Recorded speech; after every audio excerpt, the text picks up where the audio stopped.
Hi friends. अब तक हम अपनी पिछली कक्षाओं में पढ़ चुके हैं। हमने पढ़ा था circular flow of sector in the economy.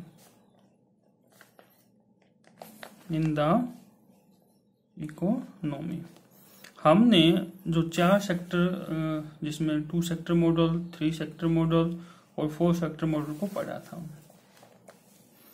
जिसमें जो फ्लो था वो सेक्टर के बीच में था। आज हम पढ़ते हैं सर्कुलर फ्लो ऑफ इनकम। जो इनकम का जो सर्कुलेशन है, मूवमेंट है, वो किस प्रकार होता है। पिछले टॉपिक्स में हमने पढ़ा था कि एक सेक्टर दूसरे सेक्टर पर डिपेंड होता है। एक तरफ प्रोड्यूसर सेक्टर को लिया था 2 सेक्टर मॉडल में हमने, और दूसरा हाउस होल्ड सेक्टर को लिया था। प्रोड्यूसर से हाउस होल्ड के पास रियल फ्लो के रूप में ट्रांसफर होता है या मनी फ्लो के रूप में ट्रांसफर होता है। हाउस होल्ड से प्रोड्यूसर की तरफ रियल फ्लो ट्रांसफर होता है, मनी फ्लो ट्रांसफर होता है। वहां पे बेसिकली हमने एक चीज सीखी थी कि जो मनी फ्लो है वो क्या है, अपोजिट है किसका, रियल फ्लो का। अब बात करते हैं सर्कुलर फ्लो ऑफ इनकम। देखो दोस्तों, प्रत्येक अर्थव्यवस्था में 3 एक्टिविटी चलती हैं। 3 एक्टिविटीज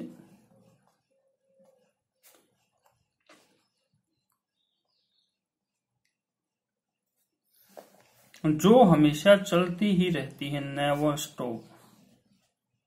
3 एक्टिविटीज नेवर स्टॉप। इनमें क्या है, पहली, प्रत्येक अर्थव्यवस्था में वस्तुओं और सेवाओं का प्रोडक्शन होता है। Production of goods and services. Goods and services. कोई भी देश हो, गरीब हो या अमीर हो, प्रत्येक देश क्या बनाता है, वस्तुओं और सेवाओं का उत्पादन करता है। दूसरा, जब वो वस्तुओं और सेवाओं को बनाएगा तो क्या होगा, जनरेशन ऑफ इनकम।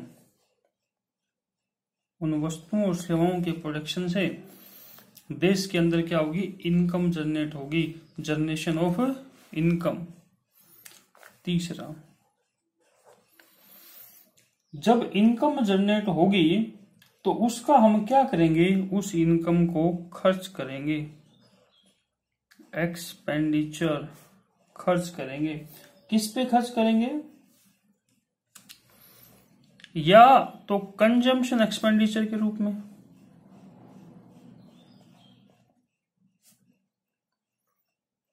और यदि इनकम उद्यमी के पास, एंटरप्रेन्योरशिप के पास जा रही है तो हम उसको क्या मानेंगे, वो क्या करेगा, इन्वेस्टमेंट एक्सपेंडिचर। मतलब जब हमने वस्तुओं और सेवाओं का उत्पादन किया यहां पर, तो उससे जनरेशन ऑफ इनकम जनरेट हुई। किसके लिए जनरेशन इनकम हुई, लैंड के बदले में, लेबर के बदले में, कैपिटल के बदले में, एंटरप्रेन्योरशिप के बदले में। एंटरप्रेन्योरशिप के बदले में। तो अब उस इनकम को, जो लैंड के रूप में रेंट मिला, लेबर के रूप में वेज मिली, कैपिटल के रूप में इंटरेस्ट मिला, एंटरप्रेन्योरशिप के रूप में प्रॉफिट मिला, हम उसको खर्च करेंगे। तो इनमें से कोई तो कंज्यूमर हो सकता है तो वो कंजम्पशन एक्सपेंडिचर करेगा, और इनमें से कोई प्रोड्यूसर हो सकता है, इन्वेस्टर हो सकता है, तो वो इन्वेस्टमेंट एक्सपेंडिचर करेगा। तो इस तरीके से ये पैसा सर्कुलेट होता रहेगा। लेकिन अब देखो, प्रोड्यूसर जो वस्तुओं सेवाओं का उत्पादन किया तो इनकम जनरेट हुई। इनकम जनरेट हुई तो उसको हमने खर्च किया, वो खर्च कहाँ गई, अगर कंजप्शन एक्सपेंडिचर पे करेंगे तो किसी ना कहीं से सामान खरीदेंगे, वो किसके पास जाएगा? पैसा प्रोड्यूसर के पास जाएगा। इन्वेस्टमेंट एक्सपेंडिचर करेंगे तो भी अगर कहीं से मशीनरी खरीदेंगे, कहीं से प्लांट मशीनरी खरीदेंगे, तो भी उस प्लांट और मशीनरी का कोई ना कोई प्रोड्यूसर होगा, तो भी वो प्रोड्यूसर के पास जाएगा। यहां से पैसा यहां आया, यहां से पैसा यहां आया, और यहां से वापिस यहां चला गया। इसको कहते हैं सर्कुलर फ्लो ऑफ इनकम। अब हम इसको डिटेल से समझते हैं। जिस प्रकार हमने पीछे 2 सेक्टर, 3 सेक्टर और 4 सेक्टर इकोनॉमी में सर्कुलर फ्लो पढ़ा था, इसी प्रकार यहां पे 3 स्तर पर 3 phases of circular flow of income. जो बात हमने यहां पे समझाई, इसी को हम डायग्राम के रूप में समझा रहे हैं। पहले क्या हुआ? Production of goods and services, वस्तुओं और सेवाओं का हमने क्या किया? उत्पादन किया। जब हम सामान बनाकर बेचेंगे, गुड्स बेचेंगे, सर्विस बेचेंगे, उत्पादन करेंगे, तो किस लिए कर रहे हैं? उससे हमारे पास क्या होगी? Generation of income. Income generate होगी, और फिर उस इनकम को क्या करेंगे हम? कहां, किसके पास जनरेट होगी वो income? Land, labour, capital, entrepreneurship के रूप में। और फिर वो उस इनकम को करेगा क्या? उसको एक्सपेंड करेगा, खर्च करेगा, तो किसके पास जाएगी वो? प्रोड्यूसर के पास जाएगी। इस प्रकार ये सर्कुलेशन चलता रहेगा और कभी भी स्टॉप नहीं होगा। अब इन तीनों को हम अलग अलग समझ लेते हैं। जैसे कि 3 फेज ऑफ सर्कुलर फ्लो, 3 स्तर पे हमने बात की।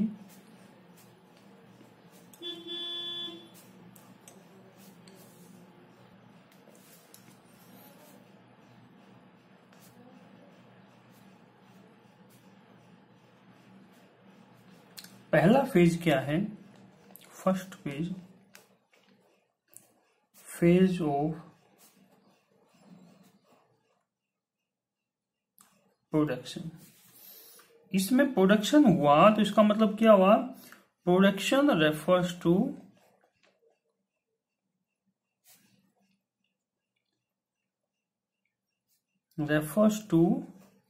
Value addition. इसके कारण क्या हुआ? वैल्यू एडिशन हुआ। जैसे कि आप क्या करते हो, कोई सामान बनाते हो तो 2 चीजों को आप वहां पे मिलाते हो। एक तो आप मिलाते हो factor input, factor input. Factor input में वही लैंड लेते हो, लेबर का किसी ना लेबर का यूज करते हो, किसी ने उसमें पैसा भी लगा रखा है, कोई ना कोई उसको चलाने वाला होता है, उद्यमी होता है, एंटरप्रेन्योरशिप होती है,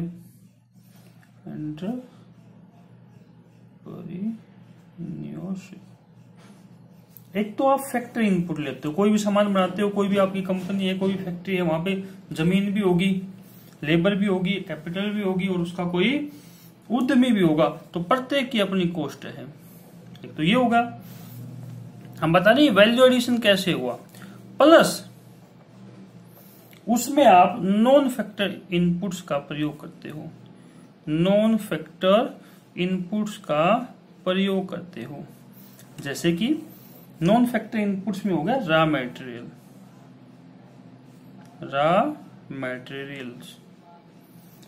जैसे मान लो आपको बिस्कुट बनाने हैं, पार्ले जी के बिस्कुट बनाने हैं, तो उसमें आपने आटा लिया, मान लो आपने उसमें मिल्क लिया, दूध लिया या घी वगैरह लिया, तो जो भी आप उसमें लेते हो, शुगर वगैरह ली, तो ये तो हो गया आपके रॉ मटेरियल। आपका आटा कितने कुछ रुपए का आया, मिल्क कुछ रुपए का आया, घी कुछ रुपए का आया, शुगर कुछ रुपए का आया।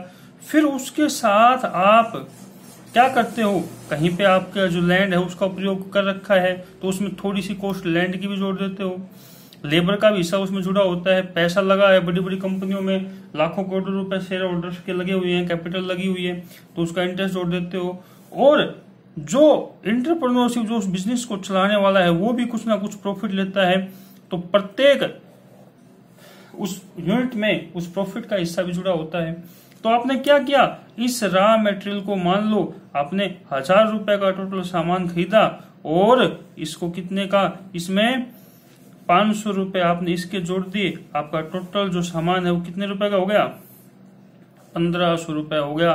तो आपने क्या कर दिया, इसमें 500 रुपए क्या किया, वैल्यू एडिशन। आपका सामान तो रॉ मटेरियल 1000 का था, लेकिन आपने उसको कन्वर्ट कर दिया तो कितने का बन गया, वो 1500 का बन गया। उसमें वैल्यू एडिशन कितना हो गया, 500 रुपया हो गया। ठीक है। जैसे एक हलवाई बर्फी बनाने के लिए दूध को लेके आया, मान लो वो 1000 रुपए का दूध लेके आया, 200 रुपए की उसने उसमें शुगर मिलाई और 100 रुपए का उसका गैस उसको बनाने में, मिठाई बनाने में खर्च हो गया और उसने उसको 1800 रुपए में बेच दिया। तो जो टोटल कॉस्ट तो उसकी लगी कितनी, 1300 रुपया, लेकिन बेचा उसने कितने में, 1800 रुपए में। तो जो 500 है वो क्या है, वैल्यू एडिशन, मूल्य वृद्धि हुई है। ये होती है फेज ऑफ प्रोडक्शन। ये पहला स्तर है, जहां पे हम उत्पादन करते हैं वहां पे क्या होता है, वैल्यू एडिशन होता है। अब ये वैल्यू एडिशन मैंने यहाँ पे बताया कि अगर पार्ले जी बनाएंगे, बिस्कुट बनाए, मान लो आपने कई पैकेट बनाए, तो उसमें कुछ हिस्सा लैंड का था, कुछ हिस्सा लेबर का था, कुछ हिस्सा कैपिटल का था, कुछ हिस्सा एंटरप्रेन्योरशिप का था। तो हमने सेकेंड फेज में क्या पढ़ेंगे, इनकम जनरेशन। अब इसमें क्या हुई, हमारी प्रोडक्शन करने से हमारे पास क्या आई, इनकम हुई, इनकम जनरेशन, या दूसरी भाषा में कहें तो फेज ऑफ डिस्ट्रीब्यूशन। देखो जो ये इनकम आई, वैल्यू एडिशन आया, हमने क्या किया, 1000 रुपए का सामान 1500 में बनाया, तो इस 500 रुपए का हमने क्या किया, हमने लैंड के रूप में उसका जो रेंट था उसका हिस्सा चार्ज किया। जो हमारे यहाँ पे कर्मचारी काम कर रहे थे उनको हमने वेज दी, जो हमने पैसा लगा रखा था उसका हमने इंटरेस्ट दिया, जो उसको चला रहा था उसने क्या लिया, प्रॉफिट लिया। तो इस प्रकार ये इनकम का जनरेशन हो जाता है। जो हमने फैक्टर इनपुट यूज किए थे, ध्यान दीजिए, जो हमने फैक्टर इनपुट्स यूज किए थे उसके लिए हमने क्या दे दी, फैक्टर पेमेंट दे दी। और फैक्टर पेमेंट कैसे दी, फैक्टर इनपुट क्या थे हमारे, लैंड थी, लेबर, कैपिटल और एंटरप्रेन्योरशिप। उसके बदले में जो हमने दिया, लैंड के बदले में क्या दिया, रेंट दिया, लेबर के बदले में क्या दिया, वेज दिया, कैपिटल के बदले में क्या दिया, इंटरेस्ट दिया, और एंटरप्रेन्योरशिप के बदले में आपने क्या दिया, प्रॉफिट दिया। तो दोस्तों आप इसी तरीके से हमारे साथ जुड़े रहिए। यूट्यूब पे आप किसी भी स्कूल में पढ़ते हो, किसी भी संस्था में जाते हो, आप यहाँ पर पढ़ सकते हैं। देखो हमने लास्ट सेशन हमने पढ़ाया था, मैंने इकोनॉमिक्स पढ़ाया इस स्कूल में, और इस स्कूल में जो हमारी स्टूडेंट्स थे, इस स्कूल में एक क्लास में हमारे पास 18 बच्चे थे। 18 बच्चों में से देखो कितने बच्चे 95 से अबव हैं इकोनॉमिक्स में, ये एक 96, 95 2, 95 3, 95 4, 4 बच्चे 95 से, और 90 से अबव कितने हो गए 5, 93 हैं इसके इकोनॉमिक्स में कितने 93, इसके इकोनॉमिक्स में कितने 87, इसके इकोनॉमिक्स कितने 86, इसके 87, इसके 84। तो कुल मिला के अगर हम कॉमर्स की बात करें और इकोनॉमिक्स में देखें तो 18 में से कितने बच्चे अबव मेरिट आए, 1 2 3 4 5 6 7 8 9 और 10 बच्चे, 18 में से 10 बच्चे 80 से अबव आए। तो इस तरीके से आप जुड़े रहिए। आपके भी अच्छे नंबर्स आएंगे। लॉकडाउन चल रहा है, आप इस चीज की चिंता मत कीजिए, हम कंटिन्यू ध्यान रखेंगे। आगे हम पढ़ते हैं, इसी टॉपिक को कैरी करते हैं। फेज ऑफ प्रोडक्शन में वैल्यू एडिशन की बात कर ली हमने, इनकम जनरेशन की बात कर ली। तीसरी स्टेज क्या आई, देखो थर्ड स्टेज में हमने कहा था, यहां पे क्या कहा था, एक्सपेंडिचर ऑफ इनकम। जब इन लोगों के पास ये इनकम आई है, रेंट, वेज, इंटरेस्ट, प्रॉफिट, तो इस इनकम का करेंगे क्या, ये कहीं ना कहीं क्या करेंगे, उसको स्पेंड करेंगे, उसको क्या करेंगे, एक्सपेंड करेंगे। एक्सपेंडिचर दूसरी भाषा में कहें तो फेज ऑफ एक्सपेंडिचर। अब देखो, जो मान लो ये लैंड के रूप में रेंट, वेज और इंटरेस्ट दिया, ये मान लो अपने घर के लिए इसको खर्च करते हैं, कंजम्पशन में खर्च करते हैं, तो एक्सपेंडिचर क्या कहलाएगा, कंजम्पशन एक्सपेंडिचर। इनमें से कोई इन्वेस्ट भी कर सकता है, और जो प्रोड्यूसर है वो भी अपने बिजनेस को बढ़ाने के लिए और एक्सपेंडिचर कर सकता है। तो जो भी इनकम में जैसे भी स्पेंड करेगा, कंजम्पशन के लिए खर्च करते हैं तो कंजम्पशन एक्सपेंडिचर, और दूसरा इन्वेस्टमेंट के लिए खर्च करते हैं तो इन्वेस्टमेंट एक्सपेंडिचर। ये हमने शुरुआत की कक्षाओं में पढ़ा था, बेसिक में आप देख सकते हो। इन्वेस्टमेंट एक्सपेंडिचर क्या होता है, कंजम्पशन एक्सपेंडिचर क्या होता है, हमने डिटेल से वहां पे बताया हुआ है। तो ये 3 फेज हो गए। लेकिन आपने दोस्तों ध्यान नहीं दिया, हमने जब इन 3 फेज को पढ़ा, प्रोडक्शन को, जनरेशन ऑफ इनकम को और एक्सपेंडिचर को, तो हम कुछ चीजों को लेके चले हैं जिनको कहते हैं हम एजम्पशन। हमने यहाँ पे गवर्नमेंट का जिक्र नहीं किया, सेविंग बैंक का जिक्र नहीं किया, हम क्या मान के चल रहे हैं कि जितना इनकम आया उतनी खर्च हो गई। तो इसमें कुछ एजम्पशन लेके चल रहे हैं। क्या एजम्पशन लेके चले हैं हम, एक तो यहां पर देयर आर ओनली 2 सेक्टर, यहां पे केवल 2 ही मॉडल, 2 ही क्षेत्र के बारे में हमने पढ़ा है। कौन कौन से क्षेत्र के बारे में, हाउस होल्ड को लिया है, एक तो परिवार क्षेत्र और दूसरा प्रोड्यूसर। 2 सेक्टर को हमने लिया है, गवर्नमेंट और रेस्ट ऑफ द वर्ल्ड की हमने इस सर्कुलर फ्लो में बात नहीं की है। दूसरा मैंने अभी बताया आपको कि जो हमने क्या माना है कि जो हाउस होल्ड है, जो परिवार क्षेत्र है, उसके पास जो भी इनकम आती है, हमने क्या कहा, production of goods and service, इससे जनरेशन इनकम हुई और उसको क्या कर दिया, उसने एक्सपेंड कर दिया। हमने क्या माना, द हाउस होल्ड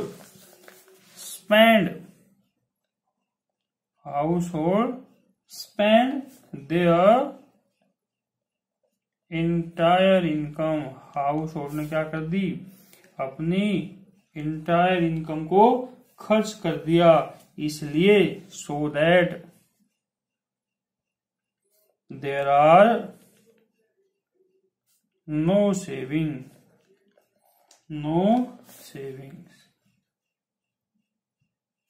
ठीक है। थर्ड, हमने यहां पर मैंने कहा 2 ही क्षेत्र लिए, तो गवर्नमेंट सेक्टर को नहीं लिया, तो 2 सेक्टर हाउस होल्ड प्रोड्यूसर लिए, तो इसका मतलब क्या हुआ, 2 सेक्टर लिए हाउस होल्ड और प्रोड्यूसर सेक्टर, तो इसका मतलब हमने रेस्ट ऑफ द वर्ल्ड को भी नहीं लिया। इसका मतलब क्या हुआ, ये क्या है, डोमेस्टिक इकोनॉमी है, द डोमेस्टिक, घरेलू अर्थव्यवस्था है, डोमेस्टिक इकोनॉमी है, डोमेस्टिक इकोनॉमी इज ए, क्या है, क्लोज इकोनॉमी। इसका मतलब क्या है, ये एक बंद अर्थव्यवस्था है। ओपन अर्थव्यवस्था किसको कहते हैं, ओपन इकोनॉमी किसको कहते हैं, जब रेस्ट ऑफ द वर्ल्ड को भी शामिल करते हैं। ठीक है ना, तो ये क्या है, ये क्लोज इकोनॉमी है, और बाकी संसार नहीं आया, तो इसका क्या मतलब हुआ, सो दैट, यहां पे क्या नहीं है, there are no export and imports. यहाँ पर कोई भी एक्सपोर्ट और इंपोर्ट नहीं है। और चौथी बात, 2 सेक्टर हैं तो रेस्ट ऑफ द वर्ल्ड भी नहीं है, और क्या नहीं है, गवर्नमेंट भी नहीं है। देयर इज नो गवर्नमेंट,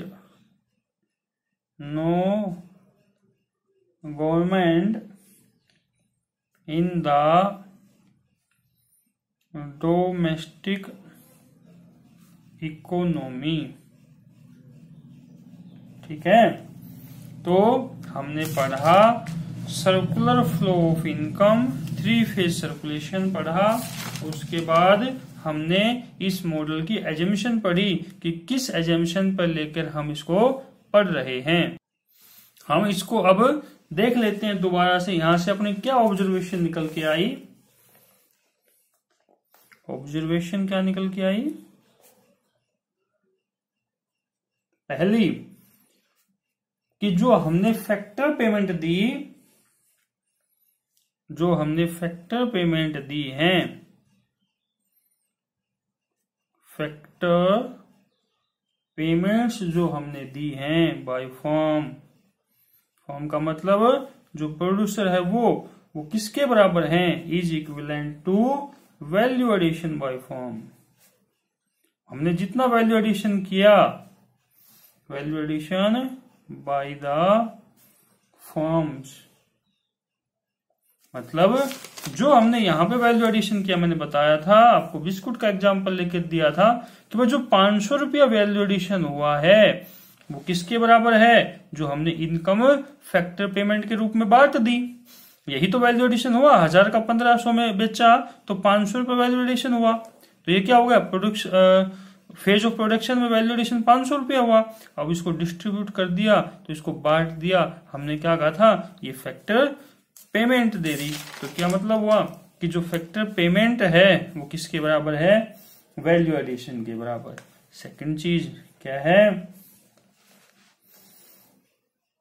जो टोटल हमारा प्रोडक्शन है, टोटल प्रोडक्शन, टोटल प्रोडक्शन का मतलब ये यूनिट्स में नहीं काउंट करते हैं यहाँ पे भाई 100 वस्तुएं बनाई, 1000 वस्तुएं, नहीं, टोटल 1000 वस्तुएं बनाई तो इनका खर्चा कितना लगा, इनकी कॉस्ट कितनी लगी, मतलब उसको लेंगे आप अमाउंट्स के रूप में चार्ज करोगे।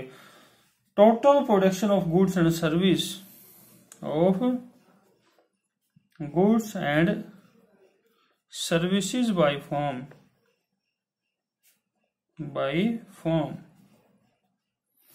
इज इक्वल टू किसके बराबर है, टोटल एक्सपेंडिचर के बराबर है। टोटल प्रोडक्शन किसके बराबर है, अब देखो फर्स्ट फेज सेकंड फेज के बराबर है। इसी प्रकार यही जो फर्स्ट फेज से इनकम जनरेट हुई, वैल्यू एडिशन हुआ, वो इनकम के रूप में डिस्ट्रीब्यूट हुई और वही क्या हुआ, हमारा एक्सपेंडिचर बना। तो इसका मतलब पहले के बराबर दूसरा है, दूसरे के बराबर तीसरा है, तो इसका मतलब क्या हुआ, पहले के बराबर क्या है, तीसरा है। Total production of goods and service by form, total expenditure, total expenditure on goods and services by household sector। ठीक है, अगर कोई डाउट हो तो आप कमेंट्स बॉक्स में पूछ सकते हैं। थर्ड, इसका जो सार है वो क्या हुआ, पहले फेज में हमने क्या पढ़ा, उससे क्या हुआ, वैल्यू एडिशन, वो किसके बराबर है, इनकम जनरेटेड के बराबर है, इनकम कितनी जनरेट हुई, और ये किसके बराबर है, एक्सपेंडिचर के बराबर है, expenditure on goods and services. Dear friend, एक छोटा सा टॉपिक और बच गया, हमने ये पढ़ तो लिया लेकिन क्यों पढ़ा, ये इसका क्या महत्व है, significance of circular flow model क्या है? पहला, जब आप आगे के चैप्टर पढ़ोगे, देखो नेशनल इनकम आप पढ़ोगे तो वहां पे अगर आपको सर्कुलर फ्लो पता है तो आपको टॉपिक समझने में आसानी होगी। उसमें 3 मेथड बनते हैं, वहां पर चर्चा करेंगे इस बात की। तो इससे क्या हुआ, आपको एस्टिमेशन ऑफ नेशनल इनकम निकाल सकते हो। जो सर्कुलर फ्लो मॉडल है इससे आप कैलकुलेशन कर सकते हो नेशनल इनकम की, क्योंकि जो नेशनल इनकम है वो किसका जोड़ होता है? यही तो नेशनल इनकम है। देश के लोग, किसी की जमीन थी, कोई काम कर रहा था, किसी ने पैसा लगा रखा था, कोई उद्यमी था, कोई बिजनेसमैन था, तो उन्होंने सब ने मिलके क्या कमाया, कितना कमाया, है ना? तो वही क्या है? इनकम है। तो रेंट को जोड़ोगे, प्रॉफिट को जोड़ोगे, वेज को जोड़ोगे, इंटरेस्ट को जोड़ोगे, जो प्रोड्यूसर ने हाउस होल्ड को दी तो ये क्या कहलाएगी? या पहला देखें प्रोडक्शन से तो कितनी वस्तुओं का उत्पादन हुआ, उसकी मार्केट वैल्यू क्या है, वैल्यू एडिशन कितना हुआ या कितना खर्च हुआ। तीनों तरीके से हम क्या निकाल सकते हैं? नेशनल इनकम निकाल सकते हैं, क्योंकि तीनों मेथड क्या है? बराबर है। वैल्यू एडिशन होता है जितना, वो इनकम में चला जाता है, वो इनकम क्या हो जाती है? खर्च हो जाती है। तो यहाँ से 3 मेथड से हम आगे पढ़ेंगे कि क्या कर सकते हैं, हमें एस्टिमेशन ऑफ इनकम निकालने में ये मदद करता है। दूसरा, नॉलेज ऑफ इंटरसेक्टरल इंटरडिपेंडेंस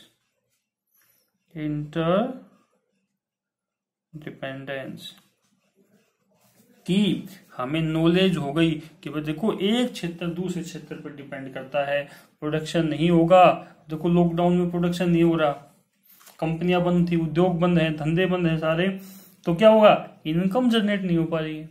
समझ रहे हो बात को? अगर मान लो कंपनियां बंद हैं तो लोगों की आय जनरेट नहीं हो पा रही है, इनकम जनरेट नहीं हो पा रही है, और इनकम जनरेट नहीं हो पा रही है तो क्या होगा? एक्सपेंडिचर नहीं कर पाएंगे। प्रोडक्शन नहीं तो इनकम नहीं, इनकम नहीं तो एक्सपेंडिचर नहीं। तो समझ गए? नॉलेज ऑफ इंटरसेक्टरल इंटरडिपेंडेंस, ये सर्कुलर फ्लो मॉडल क्या करता है? हेल्प करता है, हमारी सहायता करता है। हेल्प अस किसमें? Understand interdependence, help us understand interdependence among different sector of the economy। जो डिफरेंट सेक्टर हैं उनको अंडरस्टैंड करने में हमारी मदद करता है। तो दोस्तों, हमारे इकोनॉमिक्स में मैंने टोटल अपने जो बेसिक मैक्रो इकोनॉमिक्स के 2 चैप्टर वहां पे शामिल होते हैं उनको कवर करा दिया है। अगली कक्षा में हम इससे रिलेटेड कुछ क्वेश्चन लेंगे और उनकी प्रैक्टिस करेंगे। वो आप अपनी बुक से दोनों चैप्टर पढ़ लेना। जो भी आपकी बुक जो आपने ले रखी है मार्केट से, दोनों भी इसमें बेसिक कॉन्सेप्ट मिल जाएंगे, और क्वेश्चन जो हम यहाँ पर डालेंगे और उनकी क्या करेंगे? प्रैक्टिस करेंगे, छोटे क्वेश्चन लेंगे बेसिकली। तो आप इसी प्रकार हमसे जुड़े रहिए। धन्यवाद।